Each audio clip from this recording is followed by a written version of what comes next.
السلام علیکم ناظرین، میں ہوں منصور علی خان. اپنے ڈیلی چینل کے اوپر آپ کو خوش آمدید کہیں گے. پچھلے 12 گھنٹے کی اہم ترین خبروں کے ساتھ ایک دفعہ پھر آپ کے سامنے حاضر ہیں. اور معاملہ ابھی تک 3-4 دن اب اس بات کو ہو چکے ہیں، لیکن جنرل فیض کا معاملہ جو ہے وہ ابھی تک ختم ہونے کا نام نہیں لے رہا اور نئے سے نئے انکشافات بھی سامنے آ رہے ہیں. ابھی تھوڑی دیر میں ایک انکشاف آپ کے سامنے اور بھی ظاہر کرنے لگا ہوں کہ وہ کس حد تک خطرناک بات ہے. اس کی ڈیٹیلز بھی میں آپ کے ساتھ شیئر کروں گا. اور بھارت کے اندر بھارت کی انٹرنیشنل شرمندگی کا سامنا انہیں کرنا پڑا ہے. اپنے پاؤں پہ خود کو لاڑھی ماری ہے، کسی نے کوئی کچھ نہیں کیا. مجھے البتہ ڈر ہے کہ یہ اتنے بے شرم ہے کہ شاید اس کا الزام بھی پاکستان کے اوپر لگا دیں. بہرحال ابھی تھوڑی دیر میں یہ خبر بھی جو ہے میں آپ کے ساتھ شیئر کرتا ہوں. لیکن لیٹس ٹاک اباؤٹ جنرل فیض. سب سے پہلے خواجہ آصف صاحب وہ ہفتے کے دن جو ہے عام طور پہ سیالکوٹ میں ہوتے ہیں اور میڈیا سے ہمیشہ گفتگو کرتے ہیں. آج بھی انہوں نے میڈیا سے گفتگو کی. انہوں نے کہا جی کچھ سازشی عناصر اب عمران خان کو واپس لانے کی کوشش کر رہے ہیں. فیض حمید عمران خان پروجیکٹ کے انچارج تھے. فیض حمید جب کور کمانڈر پشاور تھے اس وقت انہوں نے عمران خان کی سیاست کو تقویت پہنچائی. عمران خان کے لیے 9 مئی برپا کیا گیا. اس کے پیچھے بھی فیض کا دماغ تھا، پلاننگ اسی کی تھی. اب ذہن میں رکھیے گا، this is the minister for defence saying کہ 9 مئی کے پیچھے پلاننگ جو ہے وہ جنرل فیض کی تھی. انہوں نے کہا 9 مئی کو تباہی کا منصوبہ فیض حمید کا جوائنٹ وینچر تھا. اگر فیض حمید اور عمران خان کا منصوبہ کامیاب ہو جاتا تو حالات کیا ہوتے. پاکستان کی نئی تاریخ مئی میں رقم ہوئی. ہمیں اس تاریخ پر فخر ہے. اگر فیض اور عمران خان کا گٹھ جوڑ قائم رہتا تو ملک کا کیا حشر ہوتا. ان کو انجام تک نہ پہنچایا گیا تو ملک کے حق میں خیر ثابت نہیں ہوگا. تو یہ منسٹر فار ڈیفینس جو ہیں وہ اس سارے معاملے پہ گفتگو کر رہے ہیں. اب آ جائیے اس انکشاف کے اوپر جو ابھی تھوڑی دیر پہلے جس میں آپ سے کہہ رہا تھا کہ یہ بڑی خوفناک بات ہے. انصار عباسی صاحب نے یہ خبر دی ہے، لیکن یہ خبر پہلے بھی جو ہے وہ آ چکی ہے مارکیٹ میں. پچھلے جب سے 15 ماہ جب جنرل فیض کا یہ ٹرائل چل رہا تھا تو یہ بات پہلے بھی آ چکی ہے، لیکن انصار عباسی صاحب نے آج جنگ کے اندر جو ہے دوبارہ اس کو ہائی لائٹ کیا ہے.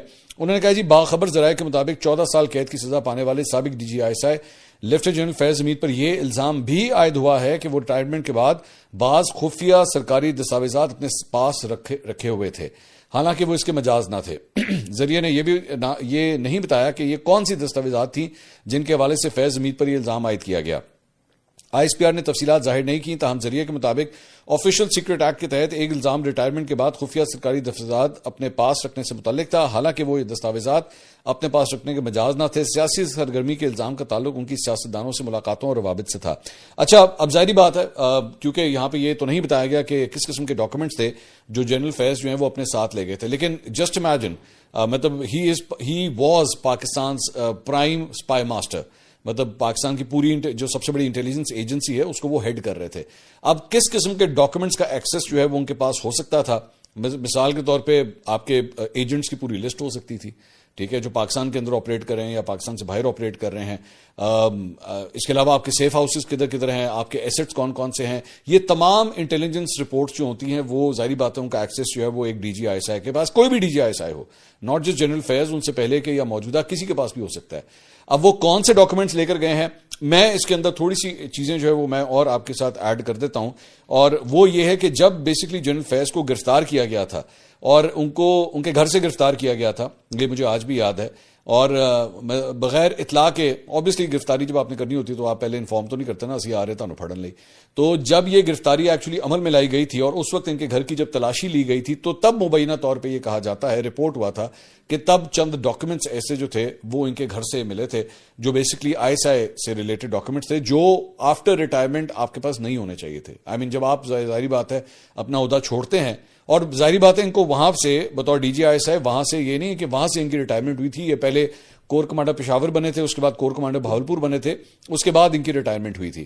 تو اس ساری چیز کے باوجود، اس سارے سرکل کے باوجود ان کے گھر سے اگر ISI سے ریلیٹڈ ڈاکومنٹس ملے ہیں، اب وہ پولیٹیکل ایکٹیویٹیز کے بھی ہو سکتے تھے، وہ کوئی بھی چیز ہو سکتی ہے. مطلب وہ جس طرح ٹاپ سیکرٹ ڈاکومنٹس ہوتے ہیں کسی بھی ایک خفیہ ایجنسی کے، وہ باہر نہیں جا سکتے. As a matter of fact میں آپ کے ساتھ یہ بات بھی شیئر کر سکتا ہوں کہ پاکستان کے اندر کچھ ایسے دفاتر ہیں، کچھ ایسے ایریاز ہیں جہاں پہ آپ کو موبائل فون لے جانے کی اجازت نہیں ہے. میں خود آپ کے ساتھ یہ بات شیئر کر دیتا ہوں کہ اگر آپ GHQ جائیے، آپ اگر ISPR جائیں یا اگر آپ پرائم منسٹر ہاؤس جائیں تو آپ کو موبائل فون اندر لے جانے کی اجازت نہیں ہوتی. میں کئی دفعہ جب میں گیا ہوں، میں پرائم منسٹر ہاؤس جب بھی میں گیا ہوں تو انٹرنس کے اوپر جو ہے آپ سے موبائل فون لے لیا جاتا ہے، آپ کو ایک ٹوکن دے دیا جاتا ہے اور اس کے بعد آپ جاتے ہیں اندر. ایون آپ کی اسمارٹ واچ یہ جو سمارٹ واچ ہے ایون اس کو بھی اتروا لیا جاتا ہے، کیونکہ آبویسلی اس کے اندر بھی لسننگ ڈیوائسز ہوتی ہیں اور یہ کنیکٹڈ ہوتا ہے فون کے ساتھ، تو اس کو بھی اتروا لیا جاتا ہے.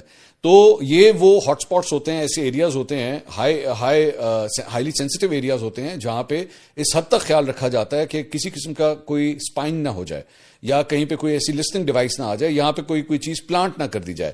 اب اور آبویسلی مطلب مجھے کہنے کی ضرورت ہی نہیں ہے کہ اس کے اندر ڈیفینیٹلی آئی ایس آئی کا ہیڈ کوارٹرز بھی اس کے اندر شامل ہوگا. تو وہاں سے اس طرح کے سینسیٹیو ڈاکومنٹس کا نکل جانا جنرل افیئرز کے لیے جو ہے یہ کافی حد تک پرابلمٹک بن سکتا ہے، اور آگے چل کے ہمیں پتہ لگے گا کہ ان کے لیے کتنی بڑی پرابلم جو ہے وہ ہو سکتی ہے. اس کے علاوہ ڈان نے آج ایک ایڈیٹوریل لکھا ہے، وہ میں شیئر کرنا چاہوں گا، بیونڈ دی ورڈکٹ.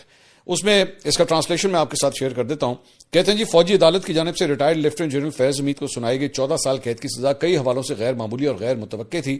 مقدمے کی سماعت اگست 2024 میں شروع ہوئی اور 15 ماہ تک جاری رہی. طویل عرصے تک یہی تاثر تھا کہ فیض حمید کا ادارہ انہیں تحفظ فراہم کرے گا، مگر اس کے برعکس یہ فیصلہ تاریخ ساز ثابت ہوا، کیونکہ پرانے فوجی ڈھانچے کے تحت آرمی چیف کے بعد دوسری طاقتور ترین سمجھی جانے والی پوسٹ پر فائز رہنے والے سابق آئی ایس آئی چیف کو پہلی بار فوجی ادارے نے کورٹ مارشل کر کے قید کی سزا دی ہے. فیض حمید کی سزا کو پاک فوج کے اندرونی احتسابی نظام کا نتیجہ قرار دیا گیا ہے. اس مثال قائم کرنے کی کوشش پر اسے سراہا جانا چاہیے، تاہم بہتر ہوتا کہ یہ عمل شفاف طریقے سے انجام دیا جاتا. تاہم سوال یہ ہے کہ کیا اسے ایک مثال سمجھا جائے یا ایک غیر معمولی معاملہ. سخت انصاف فراہم کرنے پر مسلح افواج کے احتسابی نظام کی تعریف کی جانی چاہیے، اور یہ امید بھی کی جاتی ہے کہ اس کا اطلاق سب پر یکساں اور مستقل طور پر کیا جائے گا. اب مجھے یہ بات نہیں سمجھ آئی کہ ایک جگہ پہ ڈان یہ کہہ رہا ہے کہ جناب سخت انصاف فراہم کرنے پر مسلح افواج کے احتسابی نظام کی تعریف کی جانی چاہیے. مطلب وہ ایک جگہ کہہ رہے ہیں اس پورے پروسیس کی تعریف کی جانی چاہیے، اور سیکنڈ لاسٹ پیراگراف کے اندر وہ یہ کہہ رہے ہیں کہ اس مثال قائم کرنے کی کوشش پر اسے سراہا جانا چاہیے، تاہم بہتر ہوتا کہ یہ عمل شفاف طریقے سے انجام دیا جاتا. اگر آپ اس کی شفافیت کے اوپر سوال اٹھا رہے ہیں تو پھر آپ اس کی تعریف کیوں کر رہے ہیں؟ میرے خیال میں ڈان جو ہے نا ذرا تھوڑا سا سیف کھیلنے کی کوشش کر رہا تھا کہ ذرا تھوڑی سی نکتہ چینی بھی ہو جائے اور تھوڑی سی تعریف بھی ہو جائے، کہ اگر کوئی آ کے کہے کہ بھائی جان آپ کو کس بات کے اوپر اعتراض ہے تو وہ کہہ بھی سکیں نہیں بھائی جان ہم نے تعریف بھی کی ہے. دونوں ایک دوسرے سے ایکچولی کانٹرڈکٹ کر رہی ہیں باتیں. مجھے اس کے اوپر ذرا تھوڑی سی حیرانگی ہے. ڈان کی ریسنٹلی ایکچولی تھوڑی سی جرنلسٹک ایسے کچھ چیزیں ہوئی ہیں جس کے اوپر بہت سے سوالیہ نشان آتے ہیں. ایون دو یہ وہ ادارہ ہے جہاں سے میں نے خود اپنی صحافت کا آغاز کیا تھا، ڈان نیوز سے، لیکن with the passage of years کچھ ایسی غلطیاں جو ہیں وہ سامنے ضرور آئی ہیں. فیصل واڈا صاحب کل رات کو ایک پروگرام کے اندر موجود تھے. فیصل واڈا صاحب جو ہیں وہ آج کل میں ان کو شیخ رشید کا درجہ دیتا ہوں. شیخ رشید صاحب ایک زمانے میں جس طرح اکثر پریڈکشنز کیا کرتے تھے نا، عید کے بعد یہ ہو جائے گا، قربانی کی عید کے بعد بڑی قربانی ہوگی، نئے سال کے اندر یہ ہوگا، تو فیصل واڈا صاحب کی بھی اب آج کل جو ہے وہ وہی میرے خیال میں پوزیشن ہے. تو کل رات کو ایک پروگرام کے اندر کہتے ہیں کہ جی اب فیض حمید ثبوت دینے جا رہے ہیں، ساتھ عمران خان کے خلاف گواہی بھی دیں گے، پھر اس کے بعد عمران خان پر شکنجہ تنگ ہو جائے گا. پی ٹی آئی کے اندر وہ لوگ جو سہولت کار تھے وہ بھی اس شکنجے میں آئیں گے، جنہوں نے انصاف کی کرسی پر بیٹھ کر بے رحم قلم چلائے، ان سب کے گرد گھیرا تنگ ہوگا. میں نے ایک لسٹ بتائی ہوئی ہے، اب یہ لسٹ ذرا غور سے سنیے گا. نمبر 1، نااہلی، پابندی، گورنر راج، 9 مئی کے کیسز، 9 مئی کے بھگوڑے جو کے پی میں چھپے ہوئے ہیں، کئی کیسز جو چل رہے ہیں ان کے فیصلے آنے ہیں. تو یہ آپ کو ایک قسم کی ٹائم لائن واڈا صاحب جو ہے بتا رہے ہیں. ماضی کے اندر بھی جو ہے واڈا صاحب کافی حد تک جو چیزیں بتا چکے ہیں وہ ویسی ہی ہوئی ہیں. اب ایک نئی ٹائم لائن انہوں نے دی ہے. انہوں نے کہا جی سینیٹر ذیشان خرم، شیخ وقاص اور ایک ایم این اے کے خلاف کارروائی ہوتی ہوئی نظر آ رہی ہے. فیض حمید گواہ بنیں گے، تاہم ان کی سزا کم نہیں ہوگی. فیض حمید کو یہ امید ہے کہ اگر گواہ بن گیا تو اگلے کیس میں 14 سال کی قید نہ ہو. جنرل ٹائٹ قمر جاوید باجوہ نے فیض حمید کو خود ہٹا کر خود کو ڈسکنیکٹ کر لیا تھا.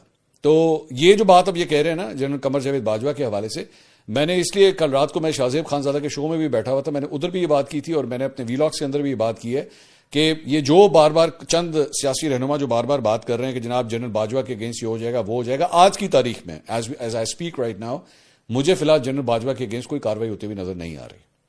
آپ اس کو پولیٹیکل پوائنٹ سکورنگ کے لیے یا ٹاک شو کے لیے ایک ٹاکنگ پوائنٹس کے طور پہ بے شک آپ لے سکتے ہیں، لیکن مجھے ان کے اگینسٹ کم از کم کوئی کاروائی ہوتے ہوئے نظر نہیں آ رہی ہے. As a matter of fact Najam Sethi صاحب جو ہیں انہوں نے بھی ایک تجزیہ دیا ہے، میں وہ بھی آپ کے ساتھ شیئر کرنا چاہوں گا.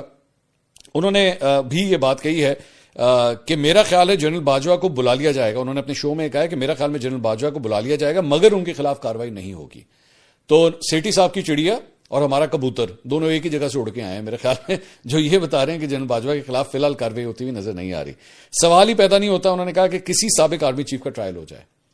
اس کے علاوہ انہوں نے کہا کہ جی اب کسی کو خان صاحب سے ملاقات کی اجازت بھی نہیں ملے گی. عمران خان کی عظما خان کے ساتھ ملاقات میں بشرا بی بی بھی موجود تھیں. 1.5 گھنٹے تینوں بیٹھے رہے. عمران خان کو معلوم تھا کہ ریکارڈنگ ہو رہی ہے اور اس کی ٹرانسکرپشن اسٹیبلشمنٹ کے پاس جائے گی. انہوں نے جو باتیں کی وہ سب کے پاس پہنچی اور D G I S P R کو گرجنا پڑا. سو بیسیکلی سعید صاحب یہ کہہ رہے ہیں کہ بیسیکلی عمران خان صاحب کی ساری گفتگو ریکارڈ ہو رہی تھی اور وہ ریکارڈڈ گفتگو جب گئی ہے اسٹیبلشمنٹ کے پاس یا آئی ایس پی آر کے